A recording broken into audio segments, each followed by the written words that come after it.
Nos vamos a ir al Congreso de la Nación para hablar de este tema, porque después de la denuncia impactante de Telma por violación contra D'Artés empezaron a surgir otros relatos, otros testimonios, otras acusaciones en diferentes ámbitos, en la justicia, en la política, también en los medios. Lo cierto es que la política nos llevó en algún caso al Senado de la Nación en una denuncia fuerte contra un senador radical, el senador Marino. Estamos con este caso porque el senador va a hablar esta tarde. Y ahora tenemos un testimonio. Diego de Nicolás está con este tema, nuestro compañero. Diego, buen día, ¿cómo te va? Hola, ¿cómo estás, Fernando? Buenos días. Buen día. Sí, claro, hay mucha expectativa en torno a la posibilidad de que Marino cuente su versión, diga qué pasó, cómo está viendo todo esto, pero la realidad es que la justicia, desde la Fiscalía del doctor Delgado, ha hecho una imputación formal contra el senador y por eso queremos consultar a Claudio Calabresi, quien es el abogado de Juan Carlos Marino. Calabresi, ante todo, buen día. Le queríamos consultar, bueno, cuál va a ser a partir de ahora la manera de encarar este proceso que ya tiene ribetes formales a partir de una imputación de un fiscal. Bueno, buen día Fernando, buen día Soledad. En principio la realidad es que el senador Marino se ha mostrado como una persona inocente desde el primer minuto en que tomó conocimiento de esta denuncia. Volvió a Buenos Aires inmediatamente, se contactó conmigo. Nosotros en las cuestiones de violencia de género y de abuso siempre estamos del lado de la víctima como parte querellante, como particular damnificado. Y en el caso de Marino, nosotros decidimos asumir la defensa en relación a un denunciado, porque yo a Marino y a su familia la conozco hace muchos años. Así que hasta ahora todos los pasos que ha dado el senador son de una persona que se muestra inocente. Doctor, ¿qué pasa con los fueros? Porque se había hablado bastante que él le iba a pedir a la Cámara que le retiren los fueros para ponerse a disposición 100% de la justicia. ¿Qué pasará con esto? Sí, y bueno, primero, en principio no es óbice que los fueros no obstan a que puedan investigarlo al senador. O sea que, y de hecho, la investigación va a avanzar seguramente sin perjuicio de los fueros. Y sí, yo tengo entendido que los puso a disposición habló con el senador Pichetto y los puso a disposición. Doctor, lo voy a dejar en diálogo con Fernando Carnota. Perfecto. Doctor Calabresi, ¿cómo le va? Buen día, gracias por recibirnos. La denuncia contra Marino se enmarcó en una ola de denuncias graves, muy importantes, que se están dando en torno a el abuso y el acoso sexual, ¿no? Toma más dramatismo por esto también. Ahora, es una acusación grave, igualmente. La defensa tendrá que ser lo suficientemente fuerte como para enfrentar una acusación que no solo mediáticamente es importante, sino también en términos de denuncia concreta también es fuerte y es importante. ¿Usted lo considera así? Sí, por supuesto, y el senador también. El senador es senador hace muchos años, es muy conocido en el Congreso. El despacho del senador Marino es un despacho de puertas abiertas, esto lo conoce todo el Congreso. En el espacio del senador Marino trabajan más de 20 personas. Por supuesto que el senador, por eso se pone a disposición inmediatamente, y entiende la gravedad del delito digamos, por el que se lo denuncia, y nosotros estamos trabajando en ese sentido. Pero también me parece que no podemos dejar de ver acá que puede existir acá alguna connotación política, alguna especie de injerencia en la política, porque la señora, la denunciante, y no, pues con esto te pido, Fernando y Soledad, que no tomen como una descalificación a la denuncia, porque esto está trabajándose en la justicia, pero esto es un dato objetivo de la realidad. Nosotros hemos visto que la señora, en todas las entrevistas que ha tenido, se ha encargado de hablar de Carlos McAllister, o sea, que es nada menos el candidato a gobernador en la provincia de La Pampa. Entonces uno no puede dejar de pensar si esto no tiene que ver con una interna de la provincia de La Pampa traída a Buenos Aires. Le pregunto concretamente, ya que se mete en ese terreno, se lo pregunto directamente. Una versión indicaba que podría tratarse de una denuncia a modo de venganza política por haber, desde el despacho del senador Marino, haber incentivado otra denuncia contra McAllister en La Pampa en el club de los hermanos McAllister. Bueno, yo tengo entendido que esa denuncia no, en ningún momento existió por parte del espacio del senador Marino. Si bien yo no soy un asesor político del senador, me he reunido con sus asesores para que me den un poco de información y tengo entendido, esto lo sé por esta gente, que quien estaba denunciado es un profesor de fútbol digamos, de ese club, y tengo entendido que está detenido. O sea, no tiene ningún sentido que el espacio del senador Marino haga alguna operación en relación a eso, porque creo que eso salió en todos los medios. No, sí, locales, pero obviamente impacta en la imagen de McAllister también, que es contrincante político en un mismo espacio del senador Marino. Esto lo digo yo, no lo agrego yo. Ahora, igualmente usted sabe perfectamente bien que para la justicia, sea porque es una vendetta política o no, poco le importa. Lo que tiene que hacer es verificar o comprobar los hechos, concretamente. De eso, ¿cómo se va a defender el senador Marino? ¿Cómo va a demostrar que no existieron realidad, para defenderse? Claro, pero Fernando, vos sos abogado y sabés perfectamente que por lo menos, a ver, acá el derecho de defensa por lo menos existe y acá quien alega debe probar. La primera medida que toma el fiscal Delgado es pedir los teléfonos de Marino, del colaborador de Marino y de esta persona amarilla que yo ni siquiera la conocemos. Sí. Si la persona que supuestamente denuncia esto tiene en su teléfono algún mensaje de esas características, lo primero que se debe someter a pericia es el teléfono de la señora, no el teléfono de los denunciados. Eso como primera medida. Después, la segunda medida que toma el fiscal es hacerla declarar en cámara Gesell.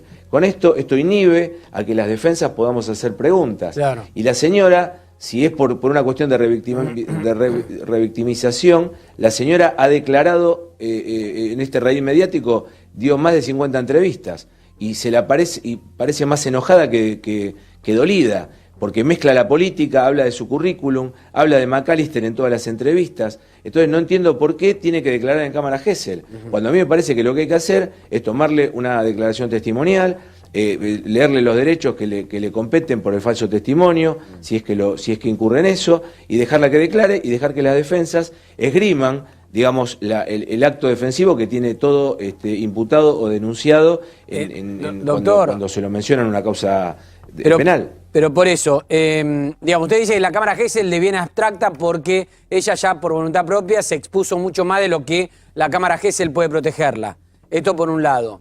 Pero por otro lado, yo entiendo lo de la presunción de inocencia, pero usted sabe que no hay mejor defensa que tratar de demostrar que no existió de lo que uno es acusado. Con lo cual, más allá de que el que tiene que demostrar es el que acusa, que esto efectivamente es así, yo supongo que ustedes deben estar armando alguna estrategia para demostrar que o no estuvo en ese momento, o eso no existió, o en ese lugar no había nadie, o tienen testigos de que estaba en otro lado. Sí, por supuesto. A eso me refiero. Por supuesto, Fernando, por supuesto, porque aparte esta era una persona que venía una vez por mes supuestamente al Congreso. Por supuesto que nosotros tenemos diseñado una estrategia. Yo, en referencia al teléfono, quiero hacer hincapié en esto, porque esto me lo preguntan permanentemente. Y el hecho de hacer una pericia sobre un teléfono no significa que van a tomar, que ya sea que lo haga la policía o la gente especializada del Poder Judicial, ya sea quien lo haga, la pericia se hace sobre todo el teléfono. Entonces eso es vulnerar el principio del derecho de privacidad de la persona denunciada, porque automáticamente se baja toda la información que hay en el teléfono. Entonces la pericia no se hace sobre punto a punto sobre el contacto con esta señora, sino que se hace contra todo el teléfono. Entonces este es el punto. Y si resulta que después no pasa eso, vimos el senador tiene que poner a disposición un teléfono para que se vea toda su intimidad, absolutamente toda. Estamos una de persona acuerdo. que integra la Comisión de Inteligencia. Perdón, sí. Acá están nuestros compañeros Ana Baiman y Gaby Ziblatt que quieren hacer preguntas. Gaby. Sí, Claudio, doctor, buenos días. Gabriel Ziblatt lo saluda. Usted dijo al principio que usted atendió casos de clientes que denunciaron casos de abuso, ¿es así? Sí. ¿Alguna vez le llegó también denunciantes que mentían que eran falsas denuncias de abuso?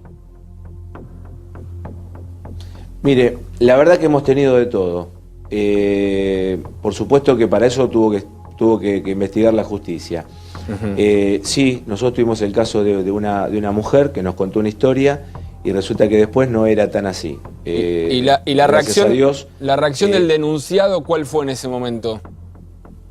No, quedó destruido. El denunciado queda destruido. Pero apenas, si es mentira, queda. Le pregunto esto porque ya va una semana de la denuncia a Marino y la verdad que sorprende el silencio de Marino. Se sabe que, o se espera que hoy en la sesión hable, pero sorprende que después de una semana no haya ni siquiera salido a decir esto es mentira. Lo primero que uno haría naturalmente es salir a decir esto es mentira.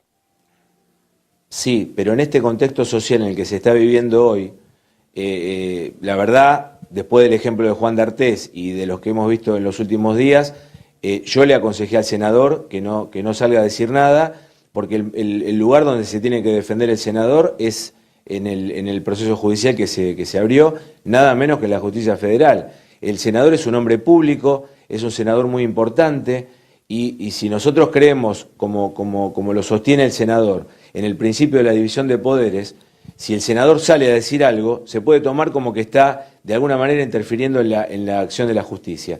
Entonces, por un consejo mío y por la experiencia que tengo en el tema, le dije, senador, le pido por favor que por lo menos en un principio se llame a silencio. Él donde tiene que hablar es en la Cámara de Senadores, no en otro contexto. Y bueno, esta es la realidad en la que estamos transitando este proceso hoy. Doctor, Ana Weinman lo saluda. Usted dice que siempre ha defendido casos de denunciantes de abuso o acoso sexual. ¿Le ha tocado algún caso dentro del Congreso de contrapolíticos? Porque esto es algo, digamos, difundido de pasillo, un secreto a voces que dentro de la política suele ser algo habitual. No. En la política, no, la verdad que no. Sí en organismos de públicos, pero no dentro del Congreso, no. ¿Y por qué sostiene que el objetivo de esta denunciante es político? ¿Cuál sería el fin de una denuncia falsa? En realidad yo no digo que el objetivo sea político. Yo lo que digo es que no podemos desconocer como un hecho de la realidad, como un hecho objetivo de la realidad, que la señora, cada vez que ha hablado en un medio, cuando tuvo una cámara a su disposición para denunciar lo que supuestamente le ha sucedido, estos graves hechos que supuestamente le han sucedido, ella ha incorporado, nadie le preguntó nada, ni Chiche Helblum, ni Fernando Carnota, ni Eduardo Battaglia, nadie le ha preguntado por McAllister nunca. Ella ha hablado de McAllister sin que nadie le preguntara nada. Lo incorpora... Fernando, perdón, yo he visto la entrevista con vos nunca le has preguntado por McAllister, la señora sola ha hablado de eso. Lo incorpora en su relato como si fuese algo predeterminado antes de dar una entrevista, esto quiere decir... ahora, me parece, habrá que estudiarlo de cualquier manera. Más allá de la cuestión política, en teoría política, y siguiendo su experiencia en el tratamiento de casos similares, ¿no? Denuncias similares, ¿cuáles son las cosas que no le cierran de la denuncia? Cortalo. Si es que hay algo que no le cierra. Perdón, que justo tocó... No, decía, siguiendo o apelando a la experiencia en la defensa de estos temas o en el tratamiento de este tipo de denuncias, ¿cuáles son los hechos, las cosas, las características que no le cerrarían en esta denuncia? Bueno, en principio ella dice que esto se ha dado en el marco de un espacio público, de un despacho público. Como es el caso, perdón, que justo está sonando un teléfono. No hay problema. Desconectalo directamente, desconectalo.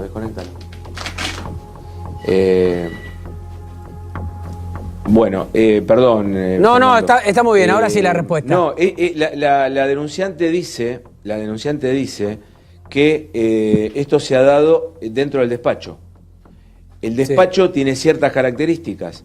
O sea, primero, el despacho del senador Marino es un despacho donde se comunica con otra oficina, donde hay más escritorios, donde hay, digamos, otras personas trabajando en el frente. Yo no me quiero explayar mucho de esto porque de esto tienen que dar su propia versión los testigos que vayan a declarar, que son las personas que trabajan ahí.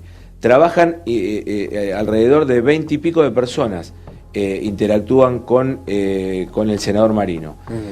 Por otra parte, también hay asesoras de otros espacios políticos que vienen permanentemente al despacho del senador Marino o al espacio del senador Marino, que ayer se han comunicado conmigo, con las que he hablado mucho tiempo, y todas hablan muy bien del senador. O sea, no entiendo de qué manera se puede haber dado esta situación. Bien. Doctor Calabresi, gracias por la entrevista con A24. Muchas gracias, Fernando. Muchas gracias, Soledad. Hasta luego.